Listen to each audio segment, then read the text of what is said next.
Hello everyone, welcome back to the tech series channel. आज हम बात करने वाले हैं ऑपरेटिंग सिस्टम की सर्विसेज के बारे में। बेसिकली ऑपरेटिंग सिस्टम की सर्विसेज का क्या काम है, ये क्या होती हैं, ये देख लेते हैं। ऑपरेटिंग सिस्टम क्या है? ये यूज़र और कंप्यूटर हार्डवेयर के बीच एक इंटरफेस होता है, ठीक है ना। ऑपरेटिंग सिस्टम यूज़र को और प्रोग्राम्स को कुछ बेसिक सर्विसेज प्रोवाइड करता है जिससे सिस्टम इजीली और सेफली काम कर सके। वो सर्विसेज कौन कौन सी होती हैं हमारे पास? पहली है program execution, then process management, memory management, file system management, input output management, security and protection and then resource management. अब वन बाय वन इसको डिस्कस कर लेते हैं कि हमारा प्रोग्राम एग्जीक्यूशन क्या होता है। ऑपरेटिंग सिस्टम किसी प्रोग्राम को लोड और रन और टर्मिनेट करने के काम आता है। प्रोग्राम एग्जीक्यूशन में हम क्या करते हैं, किसी प्रोसेस को हम क्या करेंगे, पहले तो लोड करेंगे, फिर रन करते हैं और फिर टर्मिनेट करते हैं। तो ये प्रोसेस कौन करता है? हमारा प्रोग्राम एग्जीक्यूशन। आप जैसे क्रोम ओपन करते हो तो ऑपरेटिंग सिस्टम रैम में प्रोग्राम लोड करता है, सीपीयू को फिर इंस्ट्रक्शन देता है, देन उसके बाद क्या होता है, हमारा प्रोग्राम क्लोज होने पर क्या हो जाती है, मेमोरी फ्री हो जाती है। जब भी हम कोई सॉफ्टवेयर रन करते हैं तो ऑपरेटिंग सिस्टम बैकग्राउंड में हमारा क्या रन करता है, प्रोग्राम एग्जीक्यूशन की सर्विसेज प्रोवाइड करता है हमें। देन उसके बाद हम बात कर लेते हैं प्रोसेस मैनेजमेंट की। प्रोसेस मैनेजमेंट क्या करता है? ऑपरेटिंग सिस्टम मल्टीपल प्रोसेसेस को, मल्टीपल प्रोग्राम्स को मैनेज करता है। इसमें फंक्शंस क्या इंक्लूड हो जाएंगे, हमारे प्रोसेस को हम क्रिएट करेंगे, फिर प्रोसेस को शेड्यूल करना है, देन प्रोसेस को टर्मिनेट करना है। जैसे आप म्यूजिक सुन रहे हो प्लस ब्राउजर यूज कर रहे हो, दोनों काम एक साथ कर रहे हो, तो ऑपरेटिंग सिस्टम डिसाइड करता है कि सीपीयू का टाइम किसको मिलेगा। तो वो कौन सी सर्विसेज प्रोवाइड करता है ऑपरेटिंग सिस्टम? का प्रोसेस मैनेजमेंट। देन हम बात कर लेते हैं मेमोरी मैनेजमेंट के बारे में। मेमोरी मैनेजमेंट में ऑपरेटिंग सिस्टम डिसाइड करता है कि रैम का कौन सा पार्ट किस प्रोग्राम को मिलेगा, ठीक है। जैसे मेमोरी एलोकेट करना हो गया, या मेमोरी को डी एलोकेट करना, या फिर मेमोरी को प्रोटेक्शन करना। जैसे गेम को ज़्यादा रैम चाहिए होती है एज कम्पेयर टू कैलकुलेटर, तो ऑपरेटिंग सिस्टम मेमोरी को एफिशिएंसी मैनेज करता है कि गेम को वो ज़्यादा मेमोरी प्रोवाइड करे और कैलकुलेटर को बहुत कम मेमोरी प्रोवाइड करता है, क्योंकि कैलकुलेटर को मेमोरी बहुत कम चाहिए होती है। और ऑपरेटिंग सिस्टम मेमोरी को एफिशिएंसी मैनेज करता है कि किसको कितनी रैम चाहिए, ठीक है। देन हम बात कर लेते हैं फाइल सिस्टम मैनेजमेंट की। ऑपरेटिंग सिस्टम फाइल्स और फोल्डर को मैनेज करता है। फाइल्स और फोल्डर्स कौन कौन से होंगे? फाइल को हम क्रिएट करते हैं, डिलीट करते हैं, रीड करते हैं या फिर राइट करते हैं। ये सब किस में होते हैं? हमारे फाइल सिस्टम मैनेजमेंट में। फोल्डर को ऑर्गेनाइज करना, ठीक है ना। आप फाइल सेव करते हो ना, तो ऑपरेटिंग सिस्टम डिसाइड करता है कि हार्ड डिस्क में कहाँ सेव होगी आपकी फाइल। ये किसका काम है? फाइल सिस्टम मैनेजमेंट का। ये ऑपरेटिंग सिस्टम की एक सर्विसेज है। उसके बाद हम बात कर लेते हैं इनपुट आउटपुट मैनेजमेंट के बारे में। ऑपरेटिंग सिस्टम इनपुट और आउटपुट डिवाइसेस को कंट्रोल करता है। अब इनपुट डिवाइसेस और आउटपुट डिवाइसेस क्या क्या हो गए आपके पास? कीबोर्ड हो गया, माउस हो गया, प्रिंटर हो गया, मॉनिटर हो गया, ये सब क्या है? हमारे इनपुट आउटपुट डिवाइसेस हैं। आप कीबोर्ड से टाइप करते हो तो ऑपरेटिंग सिस्टम क्या करता है? इनपुट को एक्सेप्ट करता है। जो टेक्स्ट आपको स्क्रीन पर शो होता है तो वो क्या होता है? ऑपरेटिंग सिस्टम आउटपुट प्रोवाइड करता है आपको, ठीक है। फिर हम बात कर लेते हैं सिक्योरिटी एंड प्रोटेक्शन के बारे में। सिक्योरिटी एंड प्रोटेक्शन तो आपको पता ही होगा कि अनऑथराइज एक्सेस से प्रोटेक्ट करता है। अनऑथराइज एक्सेस क्या होगा? किसी अननोन पर्सन आपकी फाइल्स या फिर फोल्डर्स को एक्सेस ना कर सके, ठीक है। जैसे लॉगिंग और पासवर्ड हो गया। आप जब अपने सिस्टम पर पासवर्ड लगाते हो तो आपको ही पता होता है या फिर आपके रिलेटिव्स को पता होता है कि वो पासवर्ड क्या है। कोई अननोन पर्सन आपका पासवर्ड यूज नहीं कर सकता ना, ठीक है। तो वो भी एक प्रोटेक्शन होगी, सिक्योरिटी एंड प्रोटेक्शन। ये भी ऑपरेटिंग सिस्टम सर्विसेज में ही आएगा। देन हम बात कर लेते हैं रिसोर्स मैनेजमेंट की।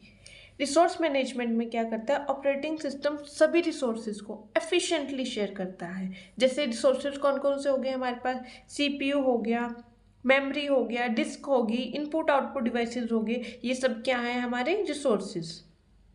अगर मैं इसका एग्जांपल लूँ रिसोर्स मैनेजमेंट का तो क्या हो जाएगा? मल्टीपल एप्स एक साथ चल रही हैं तो ऑपरेटिंग सिस्टम डिसाइड करता है कौन सा रिसोर्स किसको मिलेगा, ठीक है। ये होता है हमारा रिसोर्स मैनेजमेंट सिस्टम। अब हम बात करने वाले हैं ऑपरेटिंग सिस्टम के इंटरफेस के बारे में। जब भी आप माउस को क्लिक करते हो, कमांड को टाइप करते हो या मोबाइल स्क्रीन को टच करते हो, क्या आपने कभी सोचा है कि कंप्यूटर एक्चुअली समझता कैसे है इसे? तो वो किसकी हेल्प से समझता है? ऑपरेटिंग सिस्टम इंटरफेस की हेल्प से। ऑपरेटिंग सिस्टम इंटरफेस वो मीडियम होता है जिसके थ्रू यूज़र और ऑपरेटिंग सिस्टम एक दूसरे से क्या करते हैं? इंटरेक्ट करते हैं।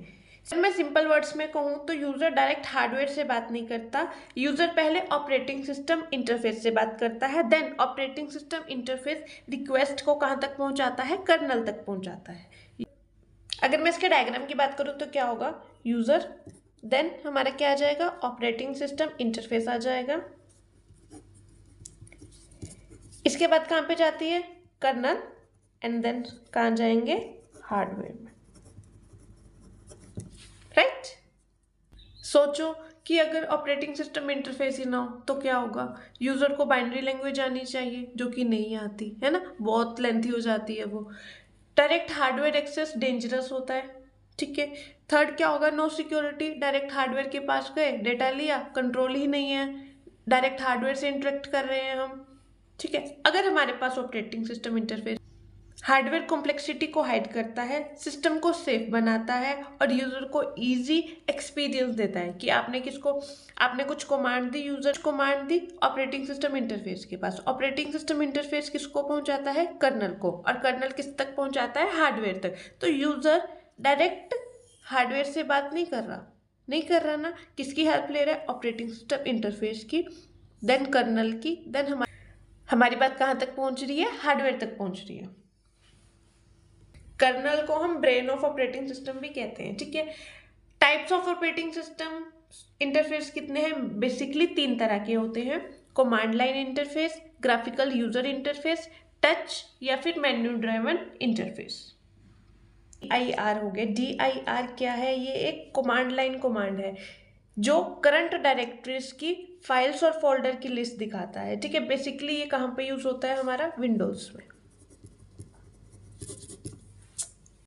देखो इसकी वर्किंग कैसे होगी। आपने लिखा DIR एक कमांड लाइन कमांड है जो करंट डायरेक्टरी के अंदर प्रेजेंट जो भी फाइल्स हैं और फोल्डर्स हैं उसकी लिस्ट दिखाता है। आपने DIR लिखा कमांड लाइन पे, तो ये क्या शो करेगा? क्या हमें क्या आउटपुट मिलेगी? जो भी मेरी डायरेक्टरी के अंदर जो भी मेरी फाइल्स हैं और जो भी मेरे फोल्डर हैं उसकी मुझे क्या मिल जाएगी? लिस्ट मिल जाएगी, ठीक है। ये होता है हमारा कमांड लाइन इंटरफेस। अब हम बात कर लेंगे ग्राफिकल यूजर इंटरफेस के बारे में। ग्राफिकल यूजर इंटरफेस एक विजुअल इंटरफेस होता है जिसमें यूजर आइकन्स, विंडोज, बटन और माउस का यूज करता है। एग्जाम्पल क्या क्या हो जाएंगे हमारे? विंडोज़ हो जाएगा, मैक ऑपरेटिंग सिस्टम हो जाएगा, लिनक्स हो जाएगा, एंड्रॉयड हो जाएगा। ये सारे एग्जाम्पल किसके हैं? हमारे ग्राफिकल यूजर इंटरफेस के एग्जाम्पल हैं। इंटरनल वर्किंग देखो, माउस क्लिक होगा तो कुछ इवेंट अक्कर होगा, ऑपरेटिंग सिस्टम उस इवेंट को डिटेक्ट करेगा, सिस्टम कोड कर्नल को जाएगी, देन उसके बाद कर्नल हार्डवेयर से काम कराएगा और आपको क्या नजर आ जाएगी? आउटपुट। हम बात कर लेते हैं टच या फिर मेन्यू ड्राइवर इंटरफेस के बारे में। इस इंटरफेस में यूजर स्क्रीन को डायरेक्टली टच करता है। जैसे आप अपने एंड्रॉयड फ़ोन चलाते हो, आईफोन चलाते हो, ATM मशीन होगी, स्मार्ट टीवी हो गया, आप उसको डायरेक्ट टच करते हो ना। डायरेक्ट टच करने के बाद आपको आउटपुट मिलती है, that is a touch menu driver interface होते हैं, ठीक है।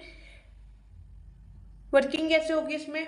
आपने टच किया, वर्किंग देखो कैसे होगी। आपने टच किया, ऑपरेटिंग सिस्टम इंटरफेस होगा, देन किसको जाएगी? System call, then kernel and then hardware, ठीक है। अब ये सिस्टम कॉल क्या है ये मैं आपको आगे वाली वीडियो में बताऊंगी, अब इसको रहने देते हैं। सिंपल क्या है? टच किया, ऑपरेटिंग सिस्टम इंटरफेस पे गया, देन कर्नल के पास गया एंड देन क्या जाएगा? हार्डवेयर के पास जाएगा। ये था हमारा टच मेन्यू ड्राइवन इंटरफेस। आज के लिए इतना ही।